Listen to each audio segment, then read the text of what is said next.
BFM Business présente Edwige Chevrillon, la grande interview.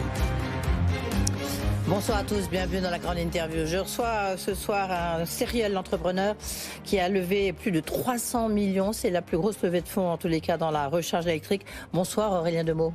Bonsoir, merci de me recevoir. Merci d'être avec nous. Vous êtes fondateur et CEO de Electra. Electra, c'est donc un réseau européen de recharge rapide, c'est ça qui est important en tous les cas. Et là, vous venez de faire cette levée de fonds que vous avez annoncée hier soir, assez spectaculaire, surtout dans le climat actuel. D'abord, une petite question, parce qu'on partira ensuite à Davos. Pourquoi est-ce que vous n'êtes pas avec les startups comme Emmanuel Macron à Davos? Parce que vous êtes une réussite incroyable. Alors on n'a pas été invité, mais j'espère que ce sera pour la prochaine fois. Oui. Mais on est très soutenu par la French Tech et on a eu, je trouve, beaucoup de soutien. On a également la BPI qui est rentrée dans ce tour de table. Donc on a un écosystème qui nous porte particulièrement en France et je voulais le souligner. Et vous avez reçu, je crois, le prix européen, la Scale-up de l'année. Parce que c'est la plus grosse levée de fonds dans la recharge électrique en France et la deuxième en Europe. C'est de dire si c'est très important. D'abord, en deux mots, Electra, c'est quoi? C'est vous donc qui l'avez fondé. Vous aviez déjà fondé une autre entreprise avant que vous avez vendue. Là, c'est votre bébé. Racontez-nous en deux mots. Alors Electra, effectivement, c'est une entreprise que j'ai cofondée avec Julien il y a un peu plus de 3 ans et demi maintenant. Electra, on a un opérateur de recharge rapide pour les véhicules électriques. Donc on déploie un réseau en France, mais dans 7 autres pays en dehors de la France, donc dans 8 pays en tout, avec l'objectif de mailler le territoire avec des stations qui soient rapides, donc qui permettent de charger une voiture électrique en 15 à 20 minutes, et qui soient extrêmement simples à utiliser. Le but, c'est d'embarquer un maximum de monde vers la voiture électrique. Et pour ça, il faut que ça soit très simple. Oui, aujourd'hui, vous avez 1000 points de charge. L'objectif, c'est 15 000, notamment grâce à cette levée de fonds. En France, mais pas que, dans les 8 pays européens, parce que vous avez une ambition européenne. C'est ce qui fait que peut-être les Français vont se convertir à la voiture électrique. En tous les cas, c'est votre espoir, cette recharge rapide, parce que c'est là où ça bloque. C'est vrai que nous, en parlant avec les gens, souvent ils nous disent il y a 2 éléments qui font que j'hésite à passer la voiture électrique. Le premier, c'est le prix des voitures, qui aujourd'hui est en train de baisser significativement avec les économies d'échelle de toute la filière, puis les volumes des véhicules électriques. Et le deuxième, c'est quid de la recharge. Et il y a pas mal de craintes autour de ça, de combien de temps ça prend, combien ça coûte, est-ce qu'il y a assez de bornes, est-ce qu'elles fonctionnent, etc. Et nous, l'objectif, c'est vraiment de simplifier tout ça, en ayant beaucoup de stations de recharge qui soient accessibles, rapides et surtout qui soient très robustes. Une station essence, ça marche dans 100% des cas. Il faut que sur une station électrique, ça soit exactement la même chose. Pour l'instant, vous avez déjà du reste des partenariats avec des entreprises plutôt. Enfin, si on ne vous trouve pas encore sur les autoroutes, quoi. Alors on a quelques stations sur les autoroutes avec notre partenaire Vinci Autoroute, donc vous pouvez nous trouver un petit peu sur l'autoroute, mais c'est vrai qu'on est principalement dans les agglomérations urbaines, donc, et c'est pas seulement les 3-4 premières villes de France, ça va être le top 20-25 des grandes villes en France, donc autour de Paris, Lyon, Bordeaux, Marseille, Toulouse, Strasbourg. L'objectif étant que tous les gens qui n'ont pas forcément de parking ou la possibilité d'installer une prise puissent se recharger sur des bornes de recharge ouvertes au public. Ouais. Vous avez créé ça, vous êtes basé à Paris, mais vous avez parce que tout de suite, vous avez une dimension européenne, même si elle est plus petite ailleurs. Oui, l'objectif, c'est vraiment de créer un réseau qui soit assez dense sur plusieurs pays, avec une certaine taille critique. Moi, je crois beaucoup au fait qu'aujourd'hui, pour intéresser les constructeurs automobiles, les utilisateurs, les investisseurs, il faut cette taille critique. Donc c'est pour ça qu'aujourd'hui, on est dans 8 pays en Europe. Et c'est ce qui nous permet, je pense aussi, d'arriver à faire la levée de fonds que vous avez décrite tout à l'heure, de un peu plus de 300 millions d'euros. C'est cette capacité aussi à être une plateforme européenne et non pas seulement française. 304 millions, c'est quand même beaucoup dans le contexte actuel, je le disais, Aurélien Demeaux. Comment avez-vous fait? Alors, c'est avec le fonds néerlandais PGGM, gros fonds financier. Derrière, vous avez Euraseo et d'autres partenaires français qui étaient là depuis le début, qui vous ont accompagné, qui vous continuent à vous accompagner. C'est toujours bon signe. Et puis donc, la BPI qui rentre avec son fonds Large Venture. Comment vous avez trouvé ce fonds? Comment vous faites pour réussir aujourd'hui à lever autant d'argent, alors qu'on sait que c'est compliqué pour la tech?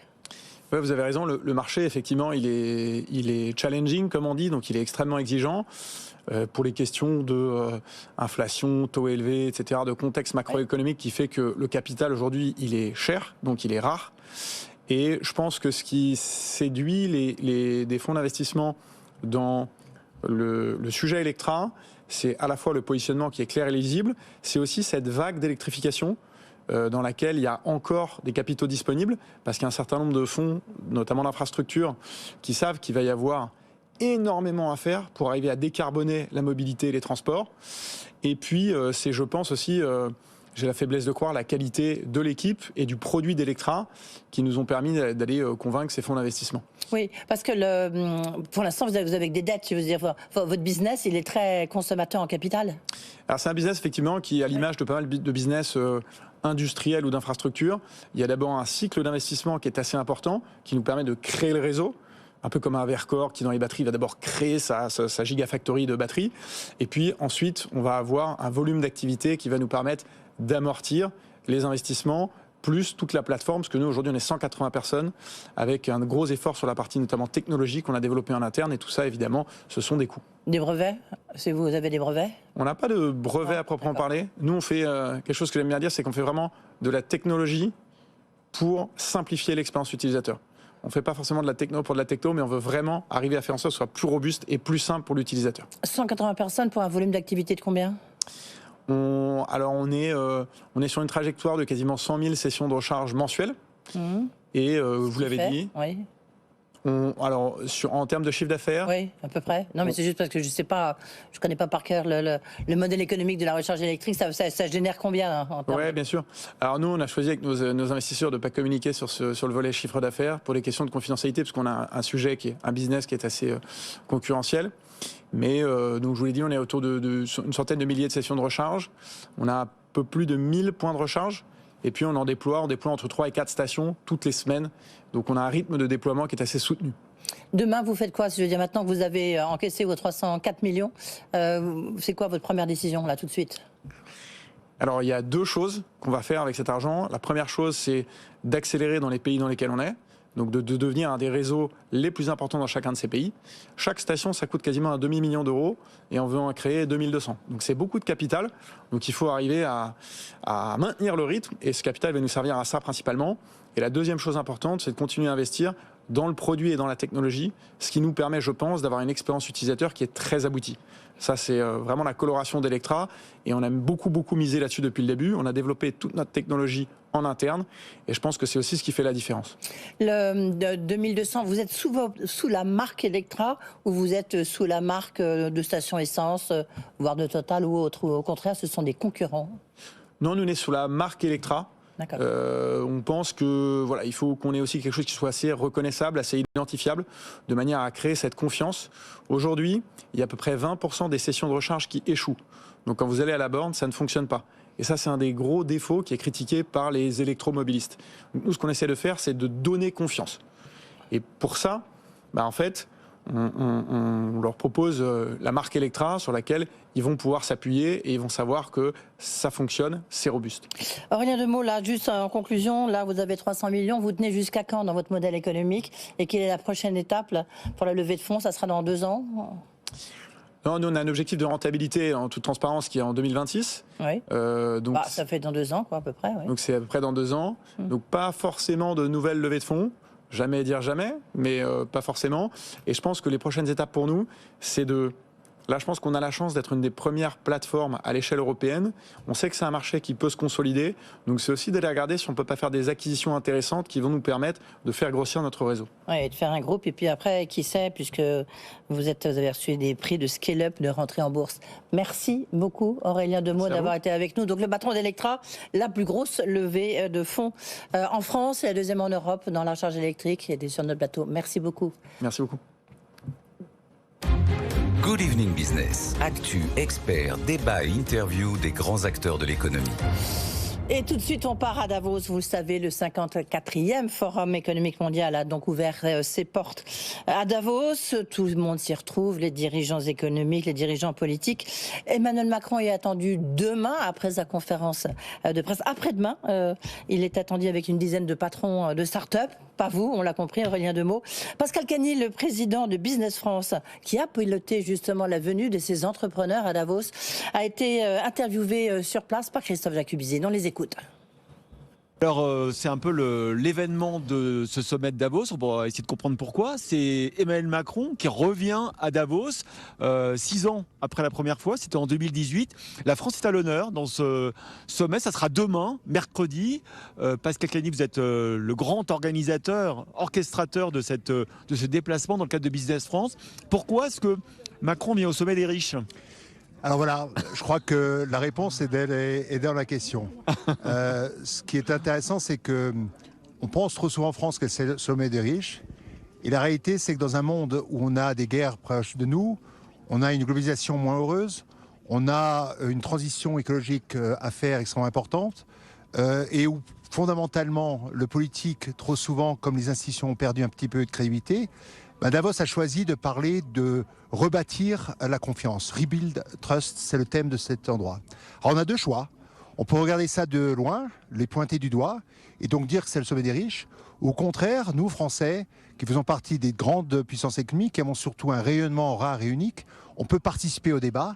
Et mon objectif, depuis ces 6-7 années où je suis ici à Davos, c'est évidemment d'identifier des investisseurs étrangers, mais c'est aussi de montrer le savoir-faire français. C'est ce pourquoi, à la faveur du retour du président de la République, qui avait été ovationné alors qu'il venait de prendre ses fonctions au mois de janvier 2018, eh bien, on a amené par exemple 15 sociétés qui illustrent au mieux le savoir-faire français. 15 quoi ?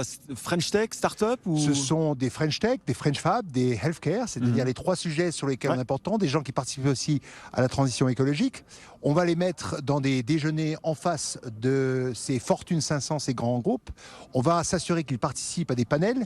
Et puis, à un moment donné où, après l'Internet et l'iPhone, un produit que je connais particulièrement bien, on a changé Apple pendant très longtemps. On a changé la vie des gens à plein d'égards. Ouais. Il est important qu'avec la révolution incroyable de l'intelligence artificielle, où les Français sont partis avec une tête d'avance, si je puis dire, on puisse participer à la régulation, à définir ce qu'elle doit être, avec ce set de valeurs qui est particulier à la France. Alors on parlera de l'IA, parce qu'il y a Yann Lequin qui accompagne le président, d'ailleurs, le patron de l'IA chez Meta, qui sera également à Davos demain. Donc on vient toujours à Davos pour rencontrer des gens, pour faire des affaires. C'est ça le principal objectif, parce que vous dites que vous allez amener dans les bagages du président une quinzaine d'entreprises françaises. On a besoin de cet endroit pour se connecter. Je ne sais pas si on a besoin de cet endroit, mais il existe. Et donc, autant en tirer parti et ne pas laisser simplement au monde anglo-saxon ou à des pays émergents qui en feront le leur. Je pense que c'est un format intelligent. Il y a plus de 120 panels de discussion.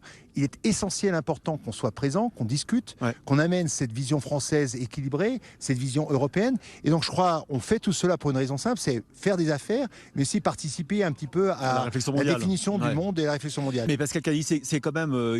c'était compliqué de convaincre le chef de l'État, parce qu'il va s'exprimer tout à l'heure dans une conférence de presse aux Français, à 20h15, mardi, aujourd'hui. Et le lendemain, il vient à Davos.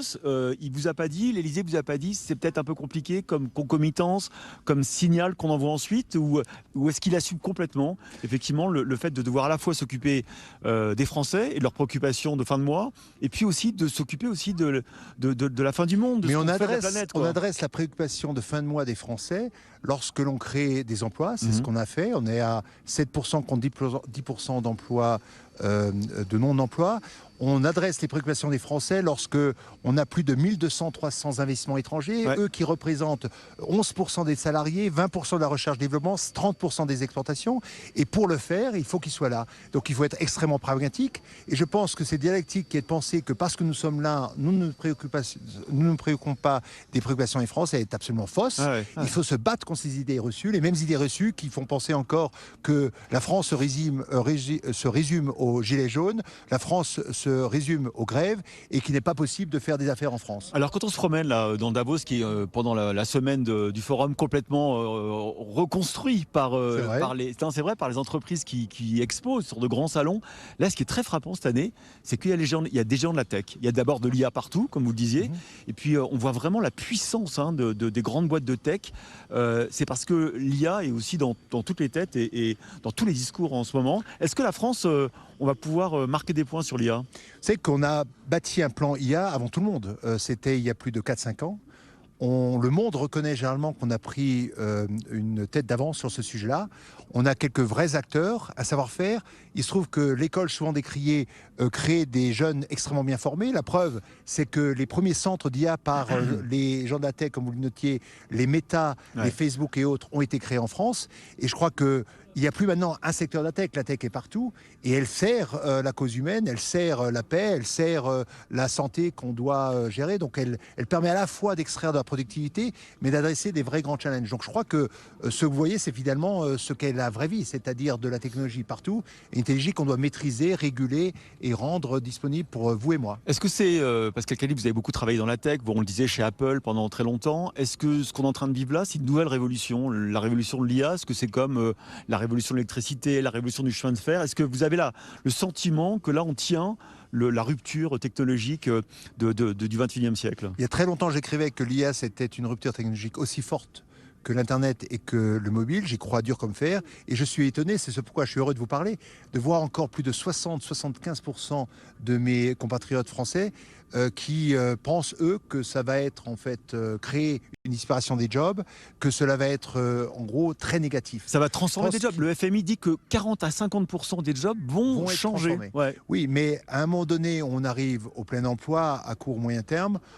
Parlez-en à nos amis allemands qui sont à 1% de nos emplois, pouvoir utiliser de la technologie et résister aux 9 milliards de gens sur la planète, avec nos valeurs et un mode opératoire particulier, je crois que c'est très important. Donc je pense qu'il faut épouser l'IA, pas être naïf, et c'est pas le savoir-faire des Français. Donc je pense qu'il faut absolument épouser l'IA et essayer de la réguler. Mais une fois qu'on a dit ça, aujourd'hui il faut créer des entreprises, créer des jobs, et mieux faire cela ici, c'est ce qu'on essaie de faire. Demain, donc le président de la République, 17h, fera une adresse aux délégations ici à Davos. C'est quoi le message? Parce qu'il va aussi parler aux Français forcément en même temps.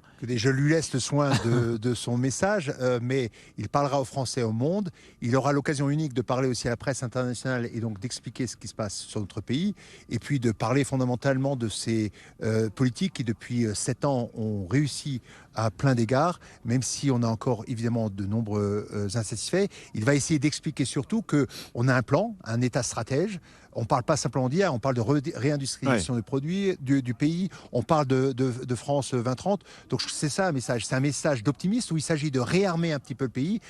C'était son terme de réjuvénation, et je crois que c'est ce qu'on essaie tous de faire ici avec des gens extrêmement brillants et intéressants. Être heureux de voir que la France se montre avec des statuts iconiques. Vous parliez de Yann Lequin, qui est une vraie référence en matière d'IA. Vous avez aussi Fanny Moisan sur Vestiaire Collectif, qui est une vraie référence en matière d'Internet. On en a quelques-unes comme ça, donc cette campagne illustre un petit peu le savoir-faire français, une année particulière avec les Jeux Olympiques, la commémoration des 60 ans des 80 ans du 6 juin, le sommet de la francophonie. Bref, je pense qu'on fait notre job en étant présent ici et en essayant d'influencer le monde pour que nos valeurs puissent aussi être préservées. Merci beaucoup Pascal Calli pour Business France d'avoir été à notre micro.